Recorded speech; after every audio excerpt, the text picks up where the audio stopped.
আপনাদেরকে আশ্বস্ত করছি, আগামী ৩রা আগস্ট এবং ৪ঠা আগস্ট শেখ হাসিনার বিরুদ্ধে প্রথম সাক্ষী তার জবানবন্দি আদালতে দেবেন।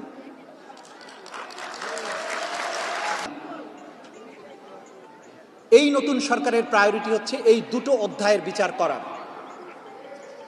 এই বিচার করার কাজটি সহজ কাজ নয়। আপনারা ক্ষোভ প্রকাশ করেছেন, আপনাদের প্রত্যেকটা আবেগ ক্ষোভকে আমি শ্রদ্ধা করি, কিন্তু বাস্তবতাটা হচ্ছে যে এটি কোনো সাধারণ বিচার নয়। মানবতা বিরোধী অপরাধ অথবা গণহত্যার বিচার বিশ্বের সবচাইতে জটিলতম অপরাধের বিচার। ক্রাইমস এগেনস্ট হিউম্যানিটিকে বলা হয় এটা ক্রাইম অফ দ্য ক্রাইমস, অপরাধেরও অপরাধ। বিশ্বের মানবতা বিরোধী যতগুলো অপরাধ ট্রাইব্যুনাল হয়েছে জাতিসংঘের অধীনে, ফরমার যুগোস্লাভিয়ায়, রুয়ান্ডাতে, কম্বোডিয়াতে, জাপানে, এই সমস্ত জায়গায় এই ট্রাইব্যুনালগুলোর প্রথম তদন্ত রিপোর্ট আসতে তাদের সময় লেগেছে কমপক্ষে 2 বছর। আমাদের আন্তর্জাতিক অপরাধ ট্রাইব্যুনালের প্রথম তদন্ত রিপোর্ট এসেছে 6 মাসের 2 দিন বা 3 দিন কম সময়ের মধ্যেই প্রথম তদন্ত রিপোর্ট এসেছে। এবং আমরা আপনাদেরকে বলতে চাই, তদন্ত রিপোর্ট দাখিলের 24 ঘন্টার মধ্যে ফর্মাল চার্জ আমরা দাখিল করেছি, যেটা দাখিল করতে 1 মাস সময় লাগে। 4টি মামলার দৃশ্যমান বিচার চলছে। অনেকে বলেছেন বিচার দৃশ্যমান হয়নি, আপনারা আমাদেরকে ফলো করবেন। 4টি মামলার বিচার কার্যক্রম চলমান আছে। আমরা লাইভ দেখিয়েছি, দেখাচ্ছি। সব কিছু লাইভে দেখানো যাবে না। কেন দেখানো যাবে না সেটা এই জনসমক্ষে আপনাদেরকে বলা যাবে না। আপনাদেরকে আশ্বস্ত করছি, আগামী 3রা আগস্ট এবং ৪ঠা আগস্ট শেখ হাসিনার বিরুদ্ধে প্রথম সাক্ষী তার জবানবন্দি আদালতে দেবেন।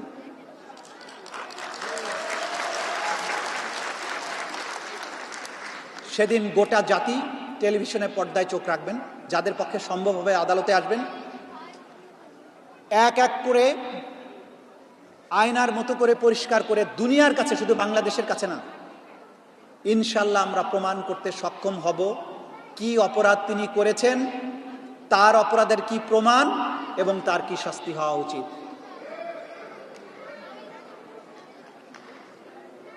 অনেকেই বলেছেন 1 বছর হয়ে গেল কেন রায় হলো না।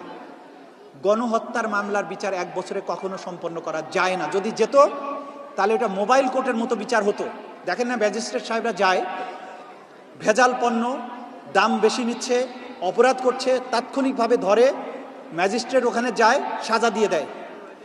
এটা মোবাইল কোর্ট না, এটা ক্রাইমস এগেনস্ট হিউম্যানিটির বিচার। আপনার এই বিচার দেখার জন্য বাংলাদেশের 18 কোটি মানুষের 36 কোটি চোখের পাশাপাশি গোটা দুনিয়ার সমস্ত সচেতন মানুষের চোখ আছে। এই বিচার যদি আমরা সঠিকভাবে করতে না পারি, তাহলে তাড়াহুড়া করে ভুল বিচার করার দায়ে একদিন আপনারাই দাবি তুলবেন তোমাদের বিচার করা দরকার। আমার বিচার সেদিন করতে আপনারা চাইবেন। আমরা সেই সুযোগ দেব না গোটা দুনিয়ার কাউকে। আমরা বিচার করব, অপরাধীর প্রাপ্য শাস্তি নিশ্চিত করব, কিন্তু কোনো রকমের অন্যায় প্রক্রিয়ার মাধ্যমে নয়। গোটা দুনিয়ার কেউ যাতে এই প্রশ্ন তুলতে না পারে যে বিচার হয়েছে কিন্তু সেটা কলঙ্কিত বিচার, যেটা আওয়ামী লীগ করেছিল অতীতে, সেই রকম কোনো কলঙ্কিত বিচার আমাদের হাত দিয়ে